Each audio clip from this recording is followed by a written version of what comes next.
या देवी सर्वभूतेषु शक्तिरूपेण संस्थिता नमस्तस्यै नमस्तस्यै नमस्तस्यै नमो नमः। नमस्कार, आप सभी को प्रणाम करती हूँ और आप सभी का मेरे चैनल में स्वागत है। और अब नवरात्र में क्या क्या हमको सावधानी रखनी चाहिए उसकी बात कर लेते हैं, क्या नियम हो सकते हैं उसकी बात कर लेते हैं। पहले तो नवरात्र में जो आप मिट्टी का जो वो क्यारा बनाते हैं तो वो तो आजकल फैशन चल गया, प्याले में सब लोग मिट्टी भरते उसी में ज्वारे उगाते हैं। लेकिन भागवत में जो गुरु माँ है उन्होंने बताया कि इतना बड़ा होना चाहिए, इतने हाथ का क्यारा बनाना चाहिए, उसमें बोना चाहिए। लेकिन अगर जो आपको प्याले में ही उसमें जौ उगाना है तो कोई बात नहीं, लेकिन कोशिश करें कि धरती में भी आप थोड़ा सा बड़ा बना सकते हैं, जो खेत जो क्यारा होता है उसको थोड़ा बड़ा बना सकते हैं। और दूसरा नियम ये है कि साड़ी पहनकर स्त्रियों को पूजा करनी चाहिए और माता का पाठ करना चाहिए।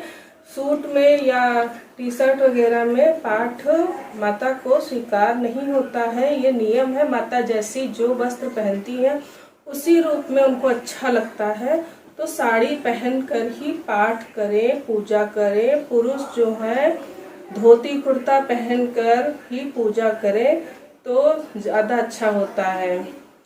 पैंट शर्ट और बेल्ट लगाकर पूजा ना करें, आप लोगों से निवेदन है।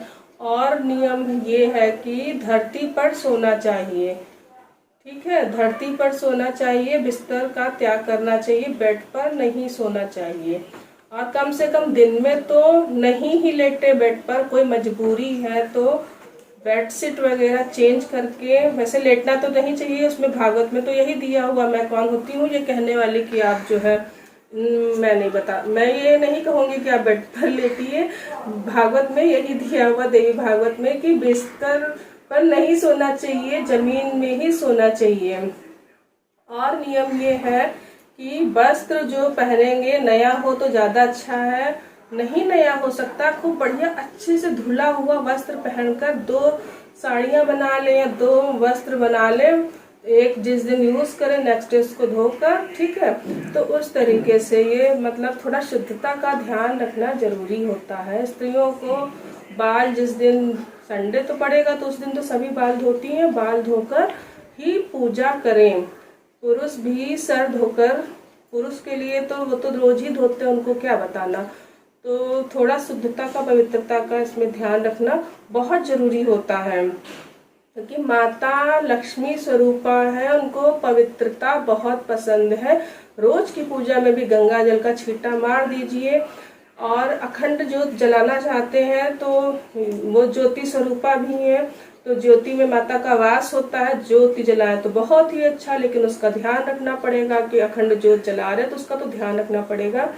तो एक देसी घी का ज्योत जलता है और एक तिल के तेल का भी जला सकते हैं, जो आपको सही लगे वो आप अखंड ज्योत जला सकते हैं। दाहिनी तरफ देसी घी का जलता है, बाईं तरफ तिल के तेल का जलता है। तो जैसा आपको ठीक लगे, नहीं जला सकते हैं तो कोई बात नहीं, जितनी देर पूजा करें पाठ करें उतनी देर तो आवश्यक है दीपक का जलना, क्योंकि दीपक हमारे कर्मों का साक्षी होता है। दीपक जलाना बहुत ही जरूरी होता है, उतने समय जलना ही चाहिए।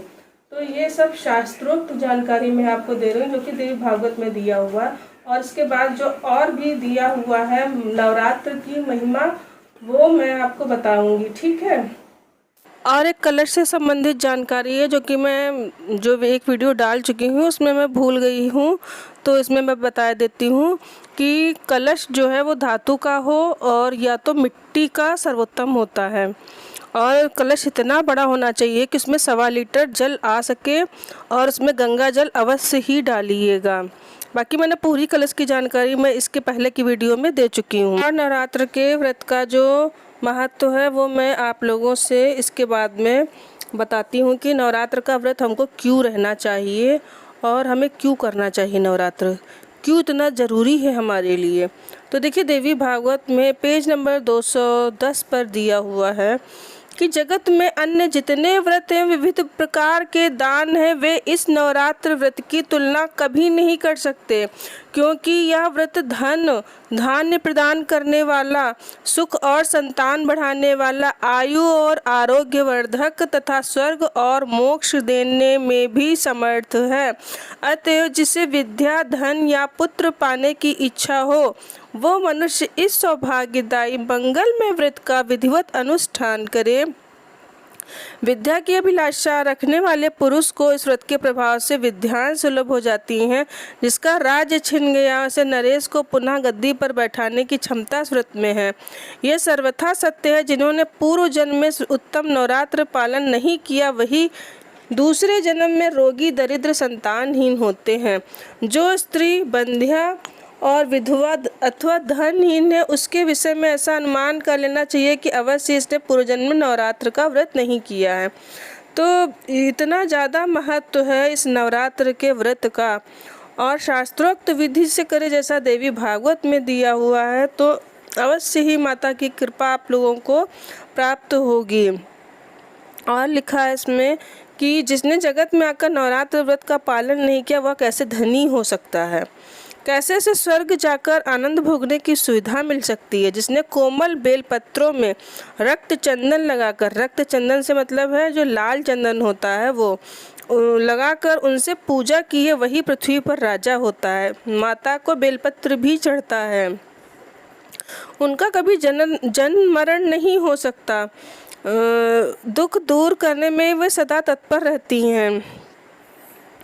ब्रह्मा, विष्णु, शंकर, सूर्य, अग्नि, वरुण, कुबेर, इंद्रपति देवता बड़े हर्ष के साथ जिनका ध्यान करते, उन्हीं भगवती चंडिका को मानव क्यों नहीं भजते हैं। ये सब इसमें माता का महत्व के बारे में दिया हुआ है। और इसमें दिया हुआ है कि यदि पूरे नवरात्र में कोई उपवास नहीं कर सकता हो, तो 3 दिन उपवास करने पर भी मनुष्य यथोक्त फल का अधिकारी हो जाता है, ऐसा कहना है। सप्तमी, अष्टमी, नवमी इन 3 रातों में उपवास करके देवी की पूजा करने से भी सभी फल प्राप्त हो जाते हैं। देवी पूजन, हवन, कुमारी पूजन, ब्राह्मण भोजन, इन 4 कार्यों के संपन्न होने से सांगोपांग नवरात्र व्रत पूरा होता है। और देवी की पूजा चंदन, अगुर, कपूर, मदार, कमल, अशोक, चंपा, कनेर, मालती, ब्रह्म पुष्प आदि सुगंधित फूलों तथा सुंदर बेल पत्रों, धूप दीप से भगवती जगदम्बा की पूजा करना चाहिए। अनेक प्रकार के फल का भोग लगा अर्घ देना परम आवश्यक है। नारियल, नींबू, अनार, केला, नारंगी आदि सभी फलों से देवी की अर्चना करें, भक्तिपूर्वक उनको भोग लगाएं। और भोग के लिए सबसे ज़रूरी एक बात मैं आप लोगों को बताना चाह रही हूँ कि जब भी आप देवी जी को भोग लगाएं तो उसमें एक लाल फूल अवश्य रख दें, तो वो भोग अवश्य ही स्वीकार होता है। ये बातें आपको कहीं कोई और नहीं बताएगा, ढूंढ कर लाती हूँ मैं शोध करके, तो ठीक है। इसके बाद और इसमें दिया हुआ है कि अष्टमी तिथि का इसमें बहुत महत्व दिया हुआ। उस दिन विशेष रूप से पूजा करनी चाहिए, माता को श्रृंगार अर्पित करना चाहिए, पूरा 16 श्रृंगार, और खूब अच्छे से उनकी पूजा करनी चाहिए। विशेष रूप से जो विशेष पूजा होती है अष्टमी की, बहुत ज़्यादा महत्व है, बहुत ज़्यादा, क्योंकि इस दिन जो भद्रकाली का अवतार अष्टमी को हुआ था, इस वजह से अष्टमी तिथि का बहुत महत्व है। उपहारों, गंध माला के द्वारा माता की जो है इस दिन अर्चना करनी चाहिए, पूजा करनी चाहिए। और नवरात्र का व्रत क्या कुछ देने में सक्षम नहीं है, सारी मनोकामनाएं सिद्ध हो सकती हैं, और धर्म, अर्थ, काम, मोक्ष इन 4 फलों की अभिलाषा जिसको है, वो नवरात्र का व्रत कर ले तो संपूर्ण अभिलाषा पूरी हो जाती है इस व्रत को करने से, और समस्त पापों से उद्धार भी हो जाता है।